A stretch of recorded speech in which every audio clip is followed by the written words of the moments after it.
छत्रपती शिवाजी महाराज म्हणजे श्री स्वामी समर्थ. काल साताऱ्यामध्ये आपल्या राज्याचे मुख्यमंत्री येऊन गेले, उपमुख्यमंत्री येऊन गेले, वाघनखं लंडनवरून आणलेली आहेत ती शिवप्रभूंचीच आहेत अशा बातम्या प्रसारित होऊ लागल्या. त्यामुळे माझ्यासारख्या शिवभक्ताला मी श्री रकुल कार्तिकेय पार्वती महादेव स्वराज्य प्रतिष्ठानचा संस्थापक अध्यक्ष आहे.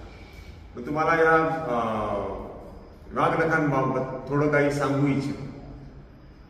ज्या वेळामध्ये अफजल्या स्वराज्याचा बिमोड करण्यासाठी, शिवप्रभूंचा बिमोड करण्यासाठी बिजापूरवरून 30,000ची फौज घेऊन, खासे लष्कर घेऊन निघाला, त्याच वेळामध्ये थोरले महाराज म्हणजे स्वराज्याचे संकल्पक छत्रपती शिवप्रभूंचे पिताश्री शहाजी महाराज